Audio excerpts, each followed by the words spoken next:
Uh, Welcome. We're here with Valerie Bundy of Tides of Change from Tillamook, Oregon. I am Kara Maiko, the assistant editor at the Tillamook County Pioneer, and this is part of our ongoing podcast series, Get to Know Your Local Nonprofit.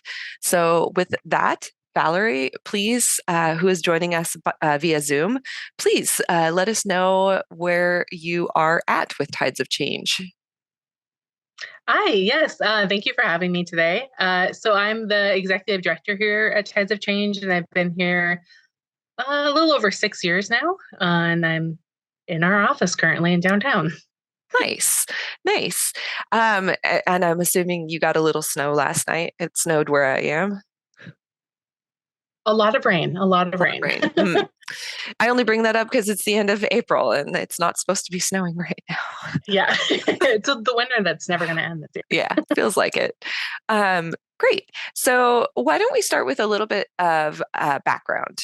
Your organization is a really important one to the community. People really need your services, but I think some people don't know what you are or what you guys do. So, why don't we dive into that? Yeah, and I think one of the things is people don't know our name, maybe necessarily. And so we've been Tides of Change since 2019. But prior to that, we've been several different variations of the Women's Crisis Center, the Women's Resource Center, the Women's Crisis and Resource Center. We moved those names around back and forth through Tillamook County in the name at one point. But we're the same agency. We've just decided Tides of Change was one, easier to say. It fits our community. It felt more hopeful and also more inviting because we serve survivors of gender-based violence, which is domestic violence, sexual violence, stalking, human trafficking, quite a huge array of interpersonal violence that we're serving. And we serve all survivors, so that's all ages. And we heard from a lot of youth that a women's resource center didn't really appeal to them or call to them that it would be welcoming. And we also serve all genders across the entire gender spectrum. And so removing a women's resource center and having a name that was more neutral really just made sure that every survivor felt it would be welcoming. And we're also, it's really important for us we provide bilingual, bicultural services for the Latinx community in Tillamook County, and we serve quite a few survivors. And so we wanted a name that also all of us could say in Spanish, which is Maria de Cambio. Oh, The other beautiful. name was way too long for those of us who are not Spanish speakers. And so this works really well. The staff actually chose the name back in 2019.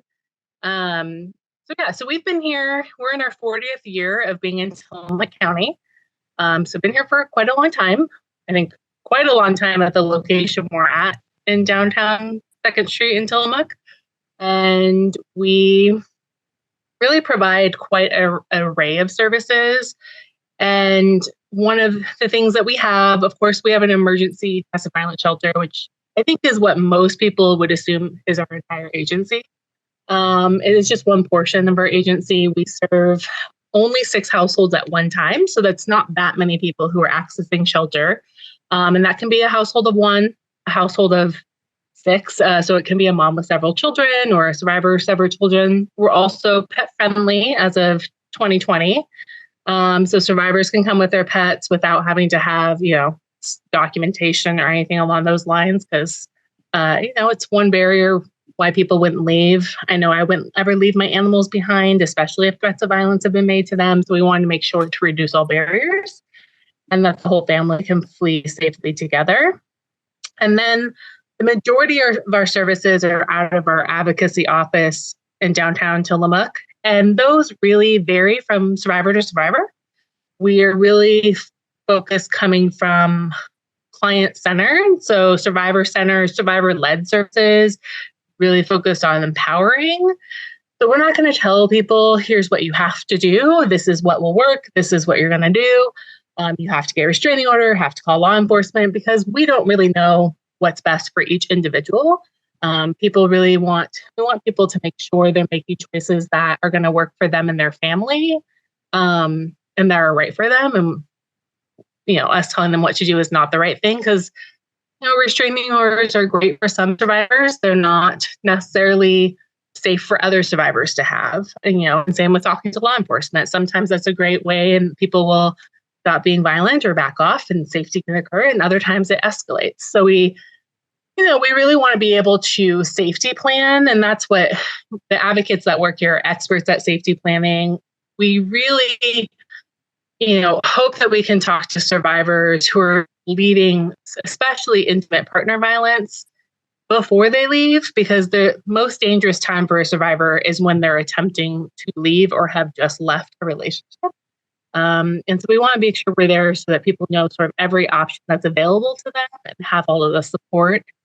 But yeah, we provide tons of different services. We help people with protection orders. We do a lot of accompaniment in the community, whether that's going to court, going to the Department of Human Services, sometimes accompanying to healthcare. And then we help people navigate all of the different systems that they might interact with, which those can be really challenging for all of us on our best day. So when you're going through trauma, it's really it's a lot to ask for somebody to know how to do X, Y, and Z, and then to have that be clearly laid out for them. So we kind of know how every system works and also what survivors' rights are in all of those systems. So we can go alongside, and we have the time to be able to, sometimes repeat it over and over. Like, remember, this is what happened, and make sure people feel that they understand everything that's going on. The trauma brain really is just, you can hear the same thing 5 ways and it still just doesn't sink in or make sense, because people are just trying to sometimes literally survive in the moment. And then, one of the things that we've really focused on in the last several years is our healing and support services. So for a long time, we've been crisis, which is very important, and that's not going to go away from our agency, but we do respond to crisis. But what about after the crisis? And so we don't want to just be there in the worst time and then say, see ya. Good luck with everything you're going to do, right? Because a lot of times people need ongoing support after going through really challenging scenarios and trauma. And so we've added several different support groups. We have one that's a Window Between Worlds, which is an art-based healing through art form group. And then we also have a trauma recovery empowerment group and an intimate partner violence psychoeducational group. We have a couple of different ones, and then we've been on and off with counseling services, which just goes with, do we have a counselor at the time?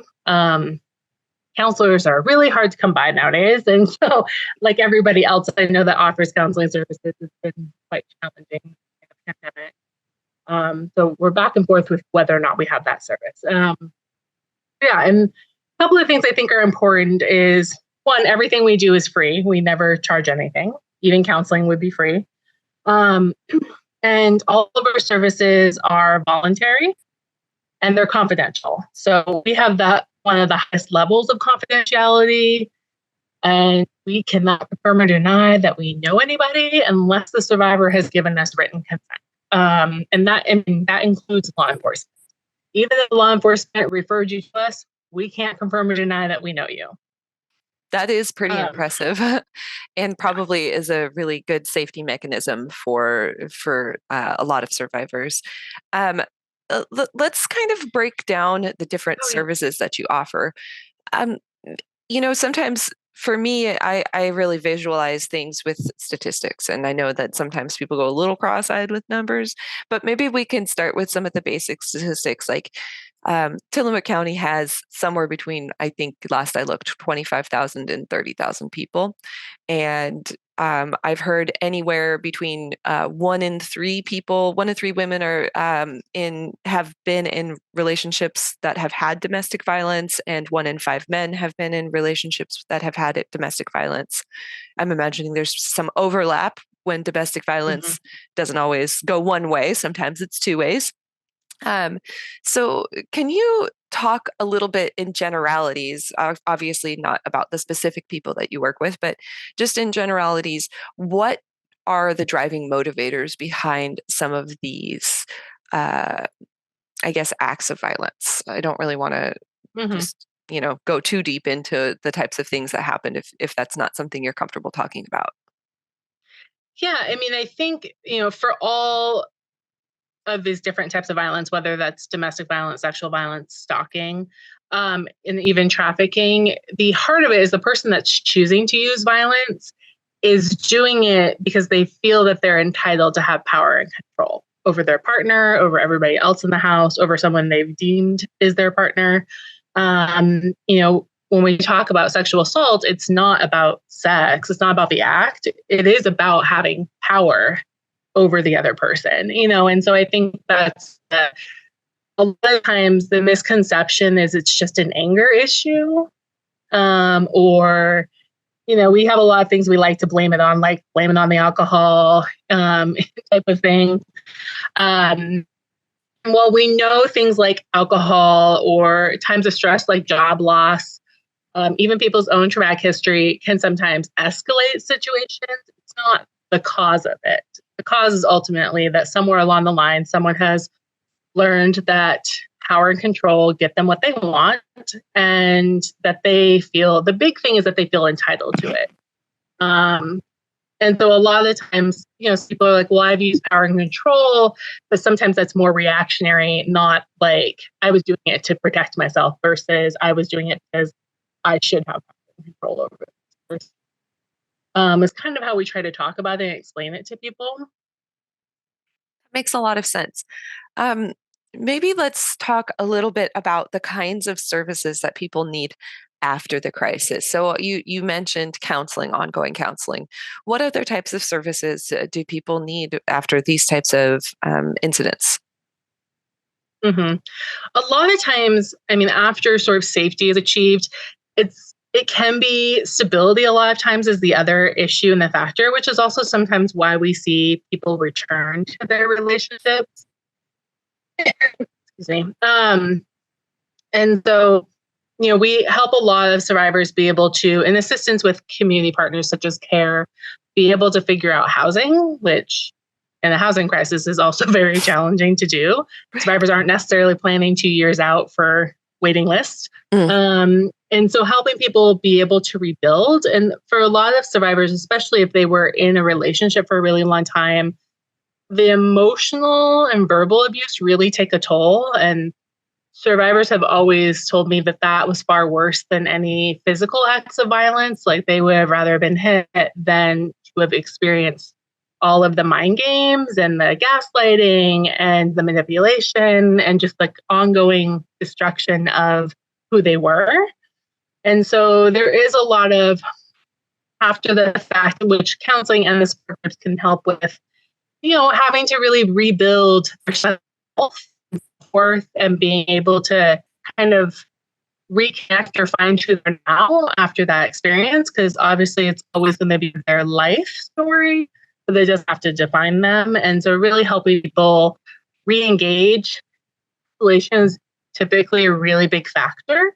And so helping people be able to find ways to like reconnect in the community, whether that's, social activities they can go to, reconnecting with their faith, finding employment, like different things to get people out again and in the world and interacting. Often are things that we try to help people with ongoing. Beautiful. That's really lovely. So we have about 15 more minutes. Let's pivot to talking a little bit more about what you need for your organization. Is there anything that the community can do to support Tides of Change I mean, obviously everybody knows they can donate and volunteer, but are there specific fundraisers that you have right now that you have a specific need, or do you have a specific type of volunteer that you are looking for? Yeah. So, in terms of events, we do have an event coming up on April 22nd, which is a true survivor storytelling event. So, we're going to have some real survivor stories being shared. And it's free, but we're suggesting maybe a $10 donation to the event. And that's going to be at Tillamook Bay Community College from 2 to 4. And then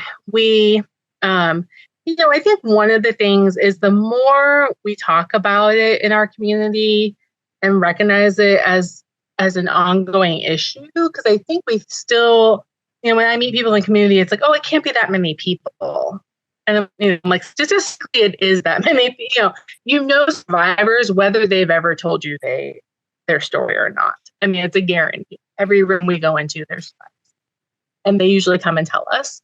Um, and so I think just the more we can talk about it, and so whether that's, sometimes that can be inviting us out to a community group that you have so that we can come and explain more about what we do, answer questions. I know people have a lot of questions, and we're here to be able to maybe help dispel some myths and also let people know what they can do for survivors in our community, because while we do this work every day, we can't do it in isolation. We are very dependent on all of our community partners to be able to help support survivors, but also just on our community in general. I mean, of course, that can be financial and in-kind donations, but also just more awareness. And the more people that know we exist also know where to send people when they do need support. And anybody can call us. That's also, friends or family can call if they're like, I don't even know what to do. Call us. We can give you some information. We maybe can't solve it, but we can give you some information. Wonderful. So let's maybe talk a little bit about the event, the storytelling event. I also know that there is a community conversation coming up if you would like to discuss your role in that.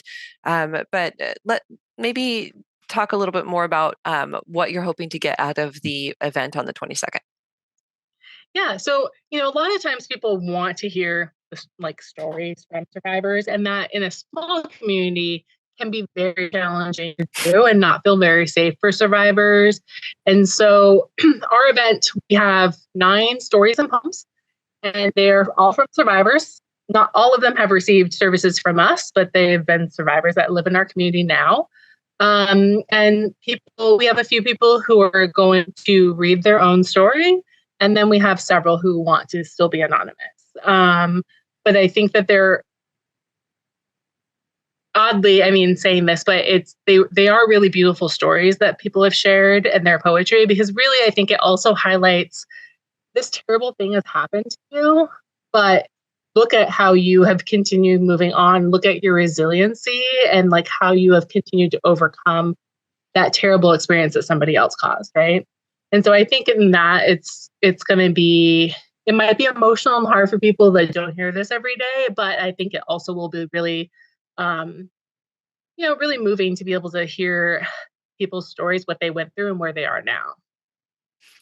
Absolutely. And I think that you're right on with the concept of um, you walk into a room and there's going to be a survivor in there. If there's more than 3 people in there, you guarantee one of them is a survivor.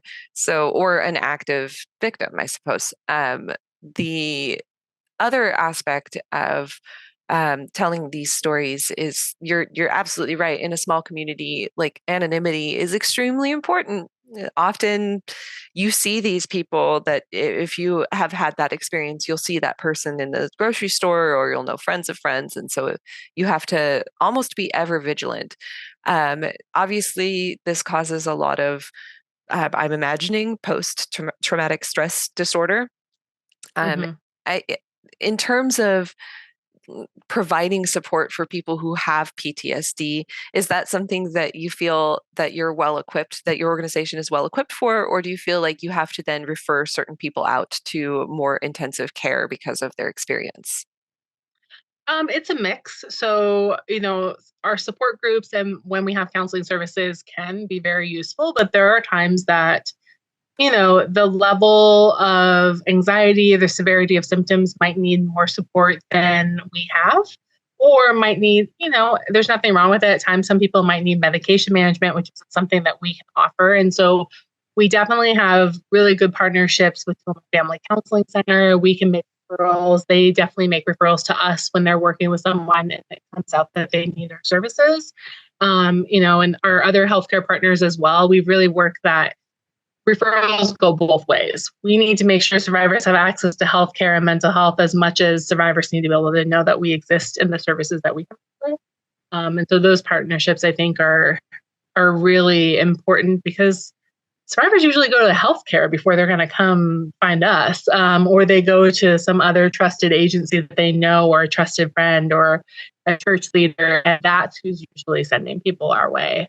So that's also why it's really important for just the community to know about who we are and what we do and what we can offer people. And you know, there are limits. We don't have everything, and we can't do everything that people want, and that is hard and frustrating. And we can try to give as many options as we know are available. Wonderful. In terms of clients that you serve every year, do you have like a um, just a rough idea of how many people come in and the demographics that they represent? Yes. So we serve anywhere from the last couple of years has been 500 to 530 people.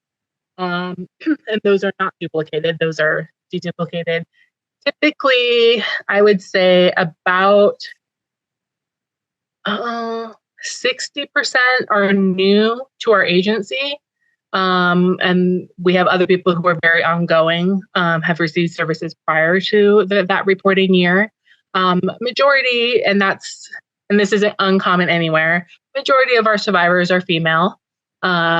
We do serve male survivors. We do serve people who are non-binary or, transgender as well. Largely, it is people. We don't see a lot of younger survivors. We see a lot of people that are more in like the 35 to 45 age bracket. Um, a part of that is younger survivors, especially if they're having children, really are holding on to wanting to make their family work, which is understandable, tend to not come to us till later. So That's very sad. it is sad because a lot more is complicated at that point in time. But there's a lot of reasons why people try to hold on and think that they can love people through it. It doesn't I I usually don't know doesn't work. anything about that. Yeah. Yeah, no, so completely foreign to me. Um, Maybe you could talk just a tiny bit about that. Do you see any difference in the rate of violence within the different age demographics? Like, is it getting better? Are people, as we're educating people about how to, um, be kinder to people, I hope, is that reflected in these numbers, or is that 1 in 3 number pretty steady? Um, it's a really hard like to really know the picture because I think, our field of services has only been around since the 1970s. Like that's not that long ago. And for very long it's been a secret. So I don't think that people were really coming forward as much. I think now we have more people feeling comfortable. We talk about it more. We really are trying to take the stigma out like nationwide, right? And so that's showing us higher numbers, but maybe those numbers always existed at that rate. So it's hard to really know, is it getting worse? It's definitely not getting better. Oh, I I see. think, So what you're saying is because the stigma of talking about it is less, more people are coming forward, so the numbers are increasing, but that's not necessarily reflective of a change in the actual rates of violence. right, right. Okay. I'm guessing also Um, the pandemic had something to do with it as people were locked down and jobs were changing and you had nowhere to go. Probably there was a pretty big increase in domestic violence across all demographics. yeah, the pandemic was honestly a pretty scary time for like our field because now you have the whole world telling you you have to stay home, right? You can't leave. That really helped people who chose violence because, well, everybody's telling you you have to stay home, right? And so also there were less opportunities for anybody else to see what was happening. So we definitely know that the rates increased. Our helpline alone had like a 175% increase from 2019 to 2021. Oh, that's Yeah. really sad. When we read the numbers, I was like, oh, wow, it did feel like we were really busy. And that helps that. And our numbers didn't increase dramatically from those who came into services, but the amount of services and the complication of everybody's needs grew a lot more. So I think we had about a 25% in that same time frame increase in the amount of services survivors were receiving. That's Yeah. incredible. That's incredible. So we just have a few more minutes left. this might be too complicated of a question for you to answer without any, forethought. But uh, is there anything that we can do to prevent violence, or is it just intrinsic to human nature? I mean, is this an education issue? Is this an economic issue, a mental health issue, or is this just how people are? We know that violence is generational. Like that is in a small community, it's really apparent how generational violence is. And so I think if, there's not been a lot of money to do prevention work. I know when we've done community surveys, everybody's like, you should be in the schools. That sounds great. One, we need money to fund staff to do that. Two, we need the schools to be on board with that. We would love to figure that out. It is something, looking at. Honestly, being able to teach about healthy relationships. Survivors are always like, I wish I would have learned what that was sooner. Same.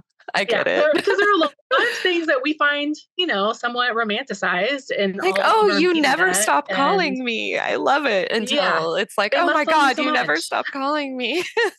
The more jealous someone is, the more they love you, stuff like Yeah. that. And so I think if we can teach it much earlier, but also just teach about like being a healthy friend to elementary school kids. We can teach healthy relationship skills earlier. They're not about romantic relationships, but about any. So Just we're being kind. already, Yeah. yeah, reducing probably bullying in that aspect as well, but setting them up as they get older to be able then to hopefully to be healthy partners. Because so much of our work is on like the survivor has to leave and disrupt their entire life and face all of these consequences for someone else's actions. But we can do a lot more of it's not why she didn't leave. It's like, why are they choosing to be violent? So really focusing more on that end if we're doing more up front. Oh my God. You know what's really funny? As an advocate of women's health, I've never even considered, I've always thought, why didn't she leave? Why didn't she leave? And you just reframing that for me makes me realize my own bias. So we have just a minute left. Why don't you just leave the audience with your call to action? We could do either the community conversation, we could do the stories, whatever you would like. You could do both, but just the who, what, when, where, and um, I think we just talked about the why. So you can just leave it at the who, what, when, where. Okay. Well, yeah, we are hoping our community will come out and join us both today, which is the 18th, 6 o'clock at TVCC, Tillamook Bay Community College. We'll be having community conversations kind of focused on sexual assault response and services in Tillamook County. And then on Saturday, the 22nd, from 2 to 4, we will be hosting our True Survivor Storytelling event, also at Tillamook Bay Community College. And at the end of the event, we're also going to be taking a human awareness ribbon photo. We've done this a couple of years where we'll have a drone photographer taking a photo from up above, and we'll be. So we're hoping people will come out and join us and be able to celebrate survivors and their resiliency that they're showing us through their stories. Wonderful. Well, thank you so much. I really appreciate you taking the time. And I think we'll say thank you to our audience. This has been brought to you by the Tillamook County Pioneer. This has been Valerie Bundy of Tides of Change, formerly the Women's Resource Center, formerly the Women's Crisis Center. And they are located in Tillamook. If you have any questions, can they find you online? Yep, we are www.tidesofchangenw.org. Perfect. Thank you so much, Valerie. I really appreciate you taking the time to chat with me today. Thank you. Yeah, absolutely.